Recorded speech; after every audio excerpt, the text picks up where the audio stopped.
Hi everyone, it's Alison Circle. I'm Chief Customer Experience Officer here at Columbus Metropolitan Library, and today we're going to be talking about the CEO perspective when it comes to customer experience. And to do that, we have today the CEO of Columbus Metropolitan Library and my boss, Pat Losinski. Thanks for the opportunity. Well, today what we want to start with is talking about certainly the customer experience, but I'm very proud of the legacy that CML has around a customer focus. So fill us in a little bit on how that got started and what you inherited even when you came here. My predecessor, Larry Black, was one of the first library directors in the country, certainly at an urban library director, to decide at some point that he was going to refer to library users as customers instead of patrons. And that may seem like something that's really slight, but it was actually monumental in terms of how this organization thought about the users and the fact that he could develop a whole culture and program and training around the notion of excellent customer service. And I think what we've tried to do is really build on that legacy and to continue to move it forward for today's world. In 2012, you changed the traditional title of a deputy director to a chief customer experience officer, which I am very grateful that I was selected for. But what was the thinking behind making that change, and what have you perceived in our industry in terms of reaction to that change? One, it was meant, if not to shock, at least give people pause to say, what's different about this? And a sense that our industry, like so many industries, is changing so dramatically that we had to have a signal that we were going to lead from a different position. And frankly, from a position that wasn't the traditional library approach. And so I think that was certainly a part of what we were looking for. It was also a chance to say there are 4 or 5 customer touch points within our organization, and they're not under the leadership of a single person. They were more decentralized.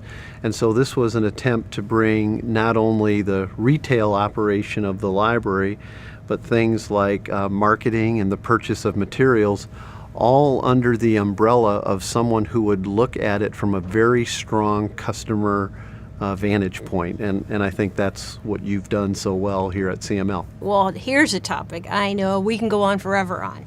And this is, what are the disruptors? You talk about how our industry is changing. What are some of those disruptors that are happening today, and the ones in particular that can be addressed by a customer experience focus? There was a time when we'd say, well, everything that competes for people's time is not only a disruptor, but is competition for the library experience.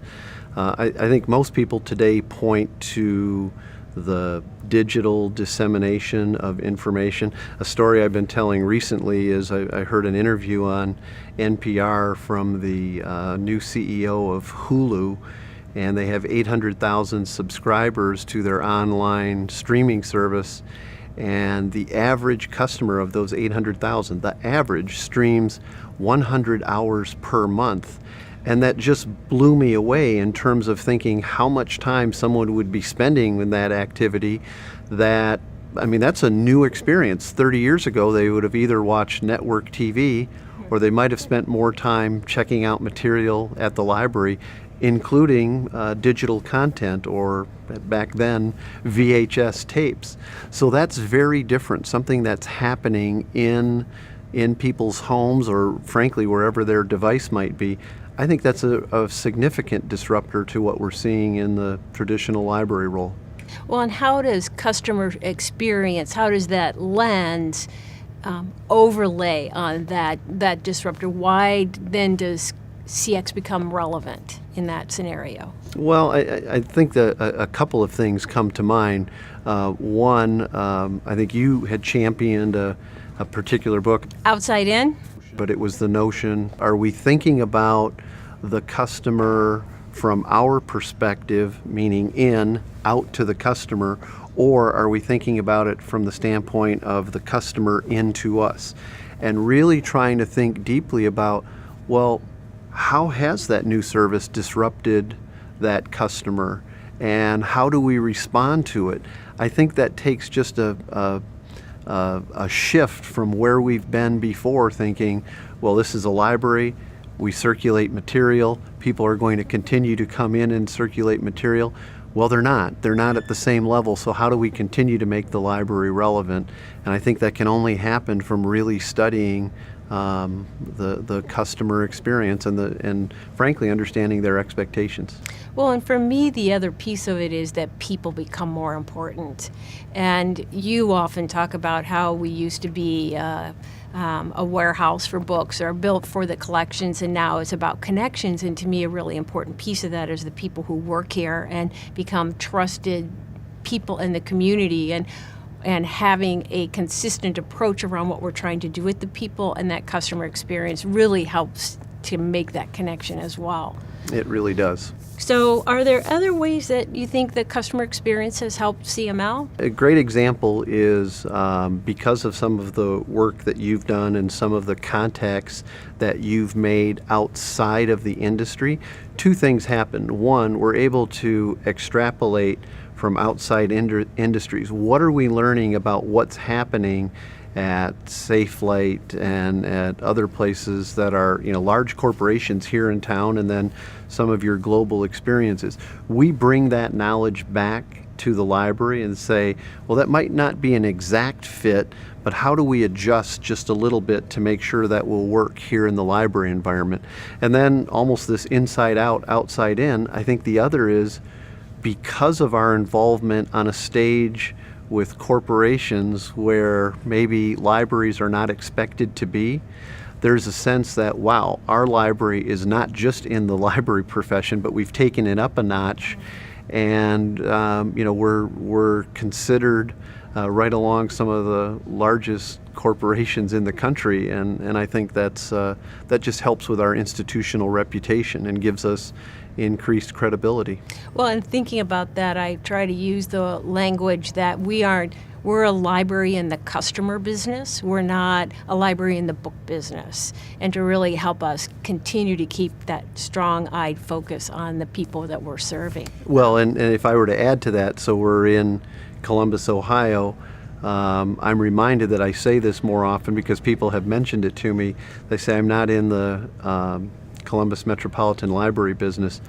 I'm in the business of Columbus. It just happens to be leading the library, and that's a subtle shift, but I think it's important. Mm-hmm. How do we leverage this institution to not only provide the level of service to our customers, but to elevate and raise the profile of this entire region through the library?